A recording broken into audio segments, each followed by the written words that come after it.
Krishna New, vou falar um pouco mais a respeito, vou assim abrir mais o entendimento sobre o épico do Ramayana, né? Porque primeiro o nome, né? Ramayana, esse nome foi dado pelo poeta e sábio Valmiki, né? Um sábio, um homem santo. Então é considerado assim um rishi. Rishi é uma categoria de sábios de altíssima grandeza, né? São sábios místicos, pessoas santas, né? E que eles já despertaram a vidência da verdade absoluta. Então eles também esses sábios são conhecidos como Tattvadarshinaha ou Tattvavit, videntes da verdade. Videntes são yogis, sim, sábios que já transcenderam a influência da matéria, né? Então, significa que eles transcenderam a dualidade e também o condicionamento da nossa mente, da inteligência, de espaço e tempo. Tá? Então, uma das nossas limitações é que a nossa mente e inteligência, elas só atuam em termos sobre a influência de espaço e tempo. Tá? Então, significa que na esfera transcendental nós precisamos de uma autoridade, o conhecimento tem que vir de cima, tem que ser o processo de aprendizado é descendente, vindo de uma autoridade, porque nós ainda estamos presos, a nossa mente, inteligência, ainda estão presas sobre a influência do espaço e tempo. Então, não temos ainda a capacidade de compreender o que acontece na esfera transcendental. Só os Tattvavit ou os Tattvadarshinaha, os videntes da verdade. Então, Valmiki Muni, grande sábio, ele é um Tattvavit, um vidente da verdade. Então, ele pôde compreender a realidade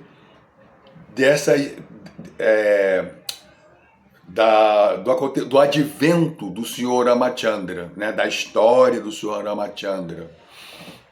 Então ele compôs a biografia do Senhor Ramachandra e todos os personagens, né, que estiveram diretamente relacionados nesse épico, o Ramayana. Tá? Então, dito isto, o Ramayana, então, ele é sagrado. Ele está absolutamente dentro de um contexto sagrado, transcendental. Quando a gente fala transcendental, é aquilo que está além dos sentidos materiais, né? Tato, olfato, paladar, audição, visão, né? São os sentidos de percepção de conhecimento, mas eles são materiais. Então eles não alcançam o extrato transcendental, a realidade transcendental. Mas Valmiki Muni, ele já tinha esse acesso, né? As portas da percepção transcendental de Valmiki Muni já estavam abertas. Então ele escreveu esse livro, Ramayana, né? Então, e por que esse nome, Ramayana? Esse nome se refere ao advento, à história, à saga do Senhor Ramachandra. E quem é Ramachandra? Ramachandra é uma expansão plenária de Krishna.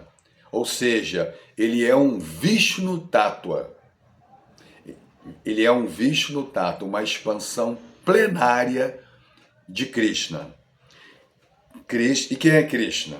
Krishna é Swayam Bhagavan, ou seja, segundo as escrituras, né, porque a gente não pode estar falando isso da nossa própria cabeça. Isso tudo é com referência, tem referência com base, né, nas referências escriturais. Então, o Srimad Bhagavatam, ele dá essa definição de quem é Krishna. Ele fala que, dentre muitas encarnações que foram mencionadas, né, encarnações apenas por força de expressão, né, porque Deus não encarna. Então, dentre muitas expansões descritas, mencionadas, elas são porções ou porções das porções plenárias. Mas Krishna é a suprema personalidade de Deus original, né? É o significado de Swayam Bhagavan. Ele é Krishna, é a suprema personalidade de Deus original, de quem todas as expansões, todas as porções plenárias ou porções das porções plenárias emanam desse Krishna, né? E essas porções plenárias que emanam de Krishna são chamados Vishnu Tattvas, né? Ou Narayana, é um outro nome também, Narayana, né? Então são expansões de Deus no trabalho de terno, né? Que carrega armas. Então, Deus tem duas formas. Uma é essa que trabalha. Então, essa forma que trabalha é chamada de Vishnu ou Narayana. E ela carrega 4 símbolos. O lótus e o búzio, que abençoa os devotos. A massa, o cedro, né? O cedro. E o disco, o chakra, que corta a cabeça dos demônios. E a massa que amassa os demônios, as pessoas ímpias, né? Impiedosas. Então, que pune. Então, ele tem 2 símbolos, que pune e 2 símbolos que abençoa. Tá? Isso é a forma de Narayana ou Vishnu, que é a forma de Deus que trabalha. E tem a forma de Deus que não trabalha, Krishna, com 2 braços, que carrega uma flauta. Essa forma de Deus é uma forma que não trabalha, que está sempre em ambiente íntimo, familiar. Tá? Porque se existem famílias, se existem amigos, se existe sociedade, tudo isso vem de Deus, não vem de outra fonte, a não ser Deus. Tá? Se essas coisas, tudo que existe é porque tem uma fonte. Essa fonte é a verdade absoluta, é Krishna, é Deus. Então Deus tem sociedade, ele tem um ambiente íntimo, familiar. Tá? Então essa forma que vive desse ambiente íntimo, familiar, é a forma de Deus que não trabalha. Chama-se também Govinda, chama-se que toca flauta. Tá? Então essa forma não usa coroa, não usa elmo, não usa esses símbolos, que são símbolos que representam a sua autoridade, né? Então, os 4 braços de Vishnu, os 4 símbolos representam a sua autoridade, né? O lótus, o búzio, abençoa. A massa, o cedro e o disco, o chakra, para cortar a cabeça. Esses 2 símbolos é para punir, ok? Então, veja só. Ramachandra é a categoria Vishnu, porque ele está atuando no ambiente, né, um ambiente político, um ambiente de trabalho, um ambiente de, de formalidade, de leis, né? De jurisprudência, onde há a punição e a recompensa. Então isso é Vishnu, porque Krishna, ele não trabalha. Tem esse ambiente onde ele veio como um rei, um monarca, né? Então isso é Narayana, é Vishnu. Então Ramachandra é uma expansão de Krishna, expansão essa chama-se Vishnu Tattva ou Narayana Tattva. Tá? É a forma de Deus que trabalha. Então Ramachandra é uma expansão plenária de Deus que trabalha e veio como um monarca. Tá? Por quê? Porque Deus é o monarca original. Deus é o monarca original. Tá? Então ele veio como um monarca para dar exemplo de um monarca ideal, para dar exemplo de um reino ideal. E tudo isso é um cenário sagrado, espiritual. Por que espiritual? Porque Deus nunca toca a matéria, ele nunca encarna materialmente. Ele nunca assume um corpo material. É muito importante conhecermos todos esses detalhes, porque isso nos faz, desperta em nós admiração, aumenta a nossa admiração por Deus. Todos esses detalhes. Quando a gente conhece o detalhe de alguém, e se essa pessoa for uma pessoa do bem, a gente se atrai para essa pessoa, né? A gente, assim, gostaríamos de conhecer ou de estar com essa pessoa, né? Nós ficamos, essa pessoa desperta em nós admiração e muitas das qualidades dessas pessoas a gente passa a se inspirar. Então, se nós conhecemos todos esses detalhes de Deus, nós passamos, aumenta a nossa admiração por Ele, aumenta, desperta em nós, né, o impulso de adorá-lo, de servi-lo, de conhecer ainda mais,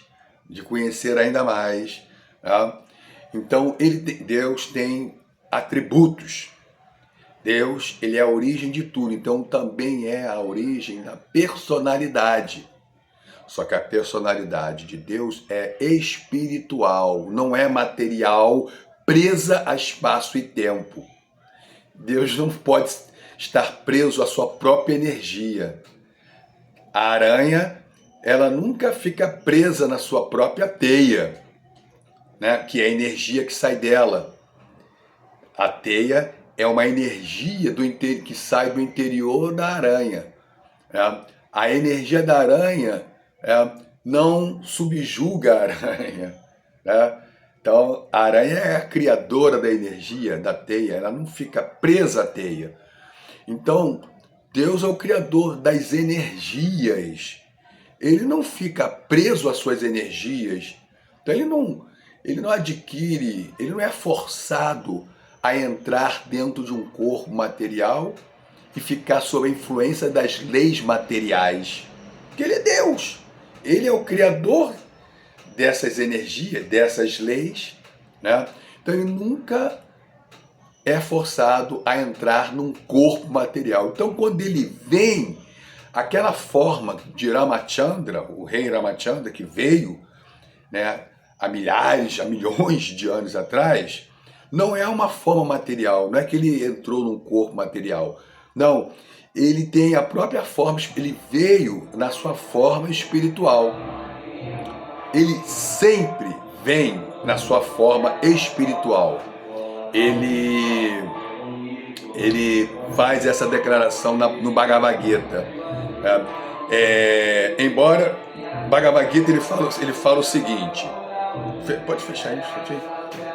No Bhagavad Gita ele fala o seguinte, Bhagavad Gita, capítulo 4, verso 6, ele fala, Adhyopissam navyayatma, bhutanam misvaropsam, Prakritim Swanadhistaya Sambhavami Atmamayaya. Né? Embora eu seja ádio, não nascido, embora meu corpo transcendental não se deteriore, embora eu seja o Senhor de todas as entidades vivas, mesmo assim, em cada milênio, eu apareço em minha forma transcendental original. Então ele aparece na sua forma transcendental.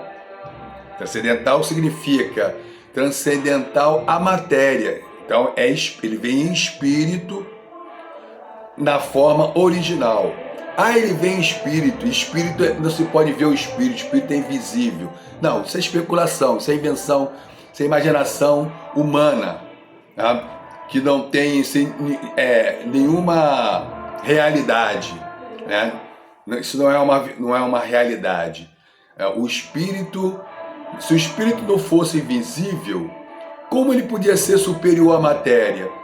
A matéria, então, tem uma qualidade que o espírito não tem, que é ser visível. Né?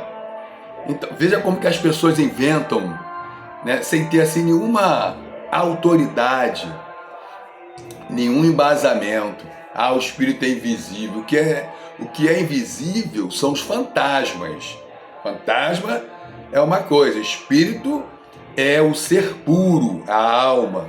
Né? Então é visível, por quê? Porque é de natureza superior, é a origem. A natureza espiritual é a natureza superior, é a origem, é a natureza arquetípica. E a natureza material é um reflexo pervertido. Então o que está lá em cima, na natureza espiritual, se reflete aqui embaixo. Então, se existem formas, variedades, né? A forma é o quê? A forma é um ente visível, né? Porque não se pode atribuir forma àquilo que é invisível, não é? Então, quando se fala em forma, é porque é visível, né? Mas se a matéria é visível, o espírito é visível porque o espírito é de natureza superior, ok? Então ele vem na forma espiritual, ele nunca vem na forma material. Se ele vem na forma espiritual, ele não está preso às leis da matéria. Então, ele continua sendo todo-poderoso, onipotente, onisciente. Imagina, né? Absoluto, né? Perfeito e completo. Então, o Ramachandra, porque Ramachandra, né, é uma expansão de Deus, né, que veio para representar o rei, o princípio do monarca, o reino ideal, o rei ideal. Muito bem, então vamos lá, agora vamos seguir em frente. Né? Quando ele veio a esse mundo, ele trouxe também, né, 4 expansões, ele trouxe mais 3 expansões dele, né? Que dá no total 4 expansões, que é Vasudeva, Sankarsana, Pradyumna e Aniruddha. Quem são essas 4 expansões de Vishnu Tattva? São expansões plenárias de Deus. Vasudeva, Sankarsana, Pradyumna, Aniruddha. Né? Aqui no épico, no Ramayana, quem são essas pessoas? Eles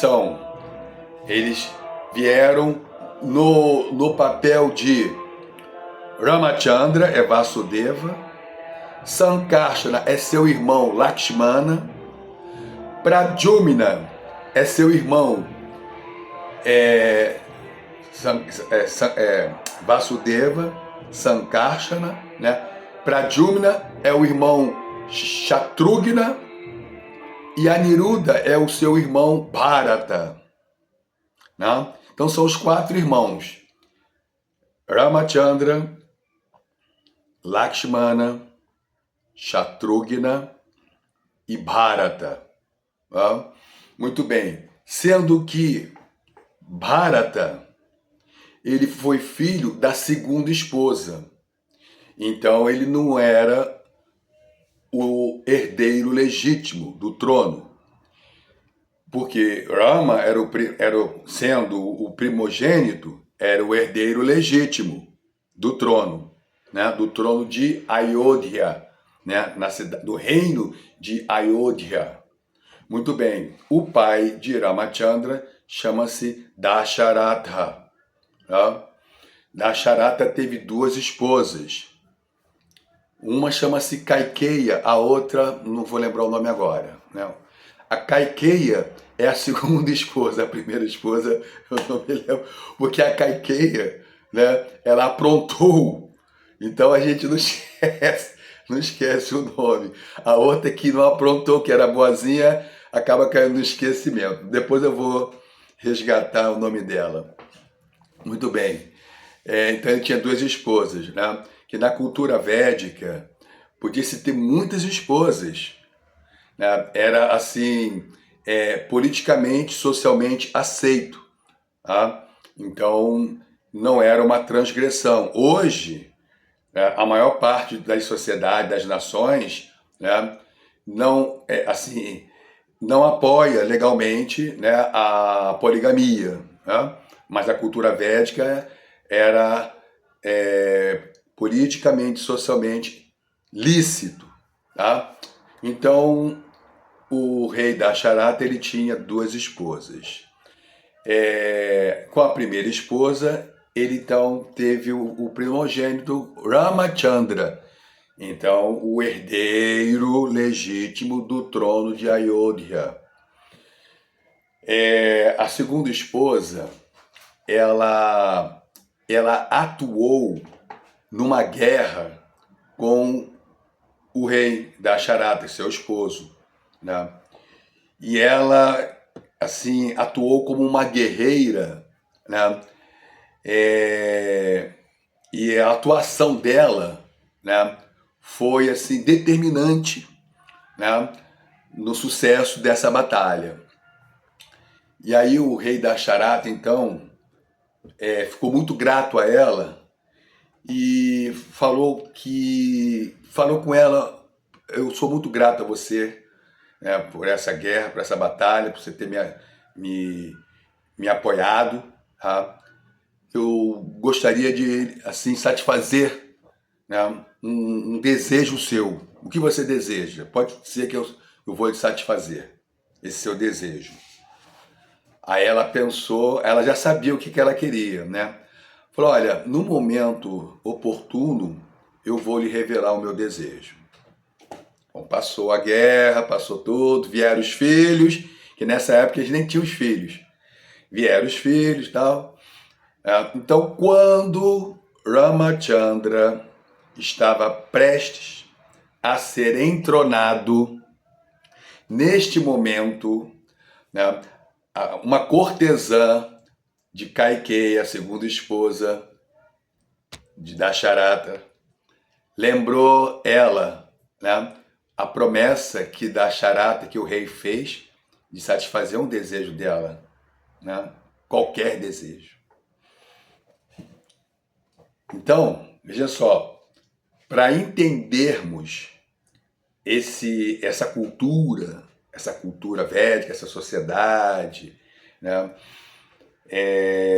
o comportamento das pessoas, do rei e os súditos, nós temos que ter em mente um elemento aí que permeia toda essa cultura, que chama-se Dharma. E o que é Dharma? Dharma, né, é dever. Dharma é trabalho. Dharma é sustentação, apoio. Dharma é lei. Dharma é justiça. Dharma é religião e yoga. E tem mais significados. Dharma é tudo. Tá? Ou seja, né, todas as leis que estão atuando né, leis que são concebíveis e inconcebíveis, isso é o Dharma. É o Dharma. Tá? Então, Dharma é o princípio da justiça, do sagrado, do dever, da religião, tá? Das obrigações, tudo isso é Dharma. Então, e quem determina o Dharma? O Dharma é determinado pelo próprio Deus. O Dharma foi determinado pelo próprio Deus. É uma lei divina e sagrada. Dharma. Tá? Então, quando a sociedade se baseia no Dharma, ela é uma sociedade sem conflitos, próspera. As pessoas têm vida longa. Tá? As famílias são bem estruturadas, tudo entre harmonia, os animais, a floresta, os biomas, o ecossistema, tudo fica harmonioso. As estações, por quê? Porque os homens estão seguindo o Dharma.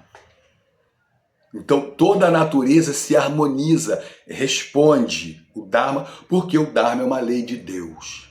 O Dharma é uma lei de Deus.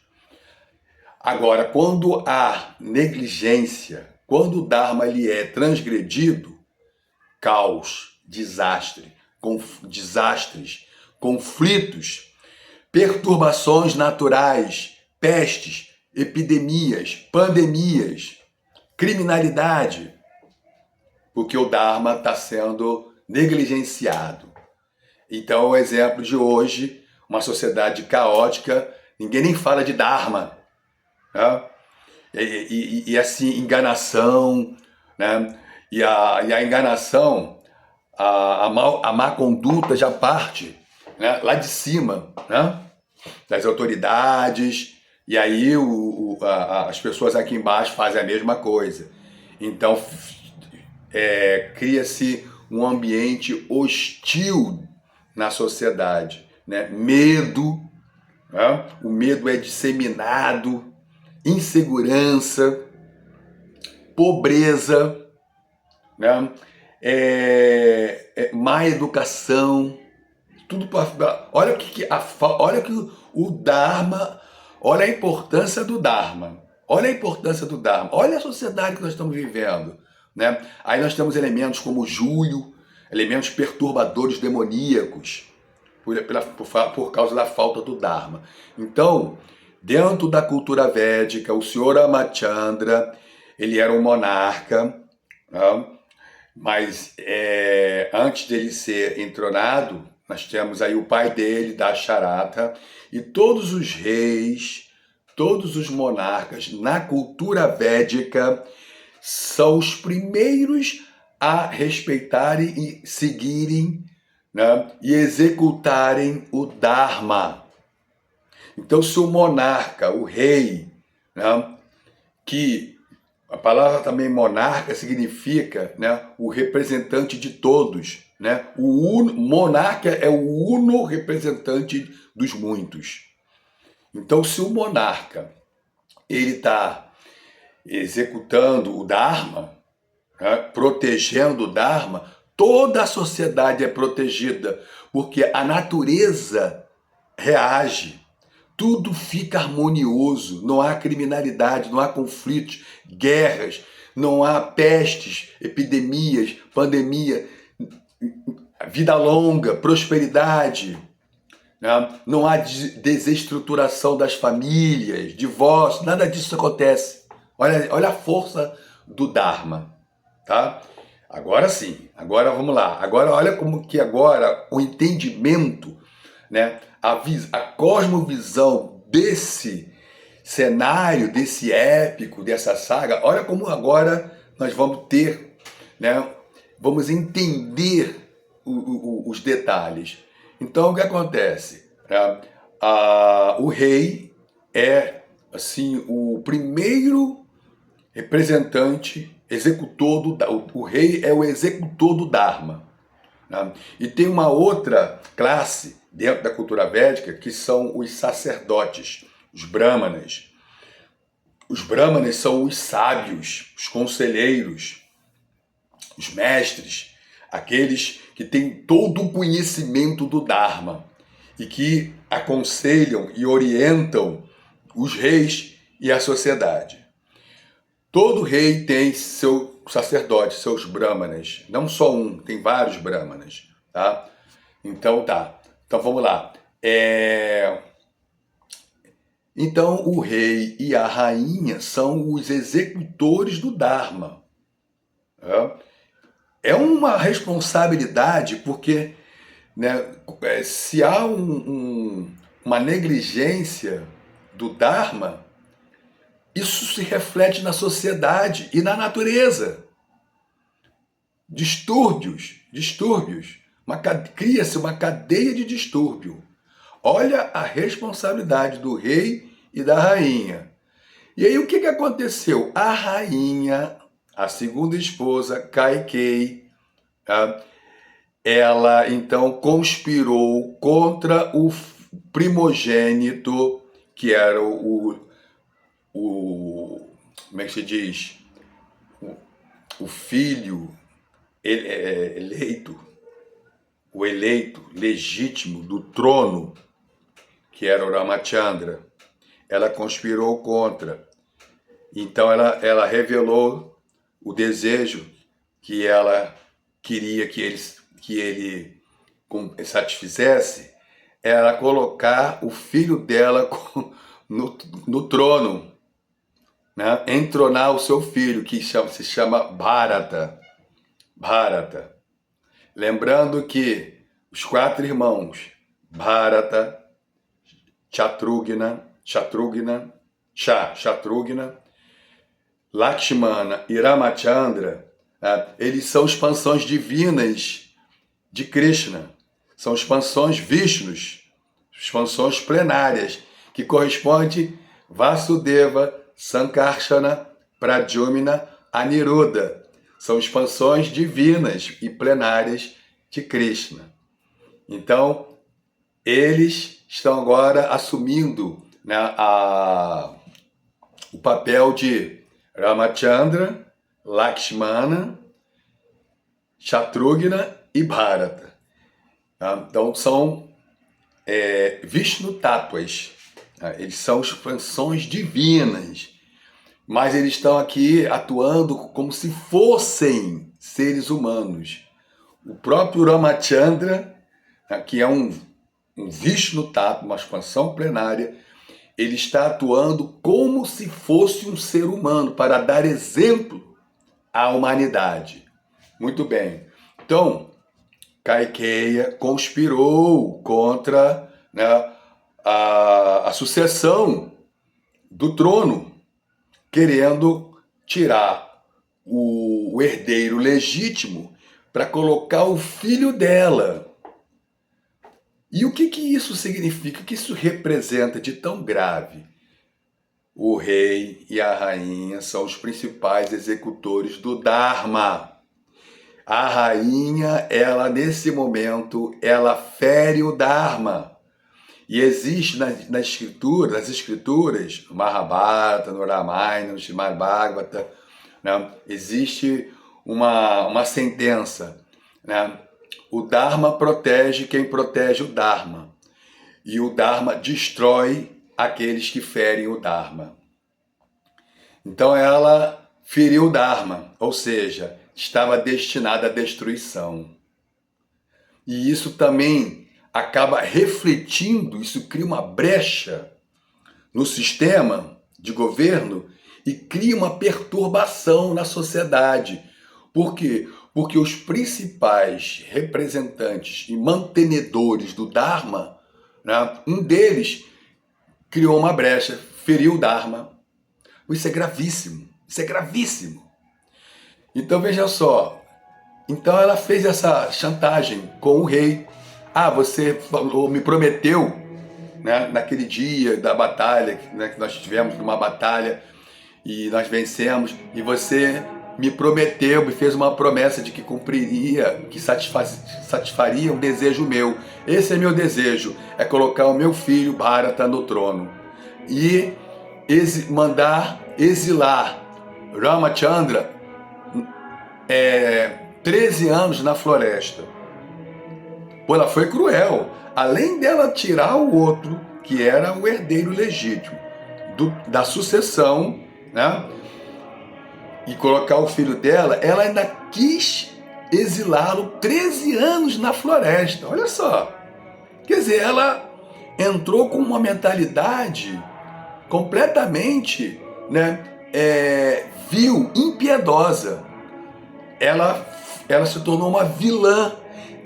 E pior, ela feriu o Dharma, que isso desencadeia, né, distúrbios na sociedade, né, no sistema de sociedade, de leis, na harmonia da sociedade. Então, quer dizer, não é só um mau comportamento pessoal, não, o mau comportamento dela, a atitude vil dela, né, repercute, contamina a sociedade, o reino.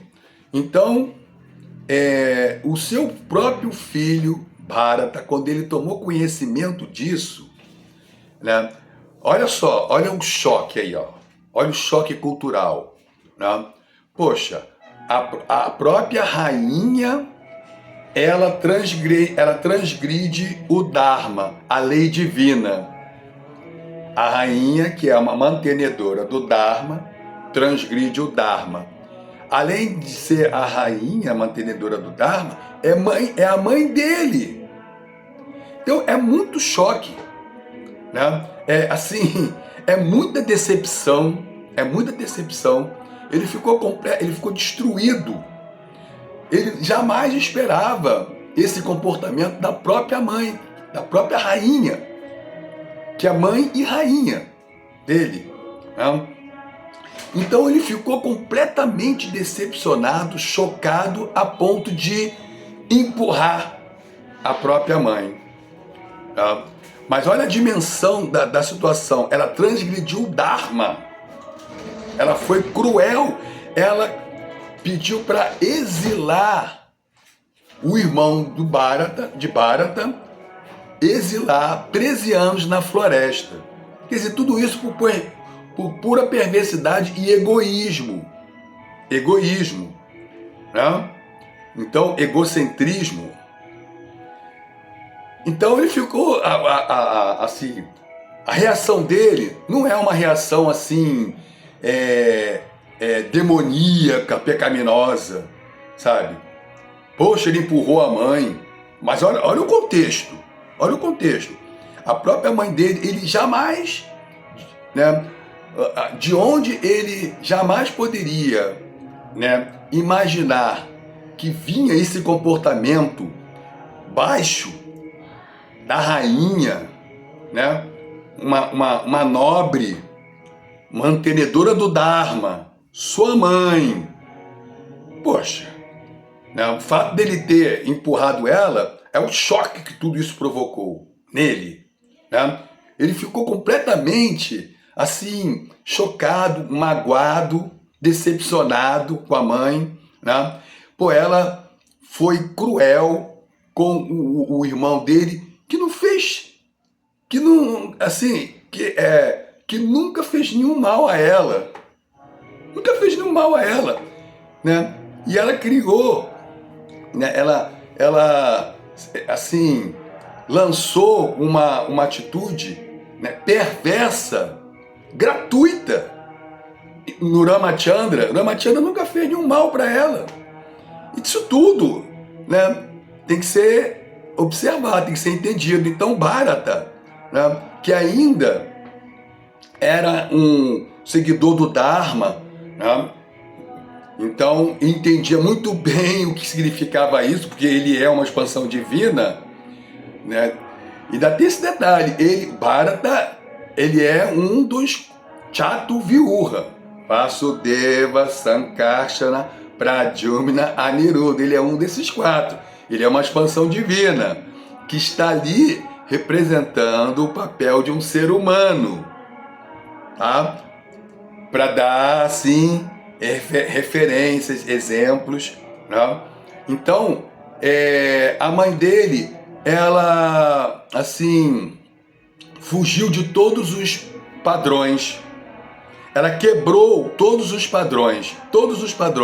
Chantageou o rei, né? Lançou uma ação perversa contra alguém que é uma pessoa pura, santa, que é Ramachandra. A Ramachandra era uma pessoa pura, santa, piedoso, virtuoso, nunca fez mal a Caikeia. Então, esse empurrão é insignificante. A gente fica chocado, por isso, ficar chocado pelo lado errado, porque ele deu um empurrão na mãe, né? Mas neste momento, né, ela saiu da condição de mãe. Isso não é mãe, né? É uma pessoa perversa, é uma pessoa que, assim, perdeu a legitimidade, a nobreza, a posição de mãe, de rainha, né? Assim, ela perdeu todos esses atributos, todos os atributos nobres e virtuosos, por ela ter transgredido o Dharma. O Dharma. Tá? Então, o fato de ela ter chantageado o rei, querer colocar o filho dela no trono, tá? O filho dela não... Nem assim, o filho dela não aceitou, ele nunca subiu no trono, ele nunca sentou no trono. Ele colocou as sandálias de Ramachandra embaixo do trono, ele nunca sentou no trono, porque ele nunca quis transgredir, ferir o Dharma. Ele é uma pessoa, Bharata sempre permaneceu uma pessoa de princípios, né? Apesar do mau comportamento de sua mãe. Então, eu acho que agora deu para entender melhor o fato dele ter empurrado a própria mãe. Mas olha a dimensão, né? Por que ele teve essa reação? Porque a mãe provocou, ela desencadeou, né, todo esse desastre. Ela feriu o Dharma, ela chantageou o rei, né? Ela enfrentou, né? ela teve assim uma atitude de enfrentamento com uma lei divina, uma lei sagrada, o Dharma. Porque o próprio, assim, o fato de o primogênito, que é o herdeiro legítimo, assumir a sucessão no trono, isso também faz parte do Dharma. E é um procedimento correto, né? Então, o Dharma é aquilo que é correto, aquilo que é lícito, aquilo que é justo. Então, ela agiu de forma injusta, né? Assim, desafiando a lei divina. Ela desafiou uma lei divina.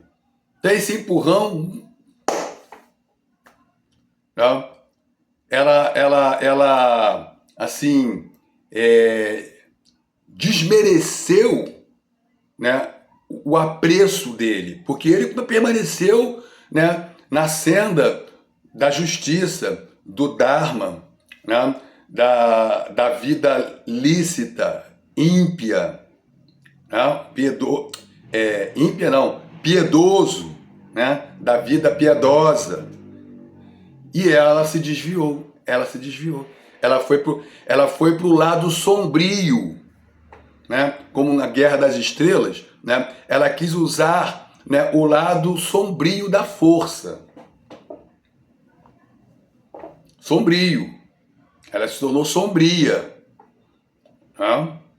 Lynch, né? Ela saiu do bem e foi pro lado sombrio, né?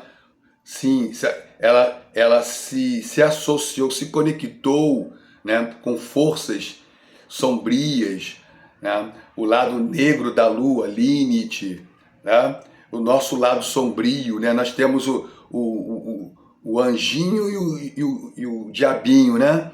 Então, ela se influenciou pelo lado pelo ser demoníaco que habita dentro de nós. Então, né, o fato dela ter recebido o empurrão do filho, né, ela merecia uma punição muito mais grave, porque esse ato dela, tá, a pena é muito mais grave, muito mais grave. Tá? Eu não vou arriscar aqui, mas pode ser que a pena dela seja até pena capital, pode ser, que ela mexeu com o Dharma, e o Dharma, né, é o que mantém toda a natureza, toda a existência, todo o universo, tudo se harmoniza por causa do Dharma, né?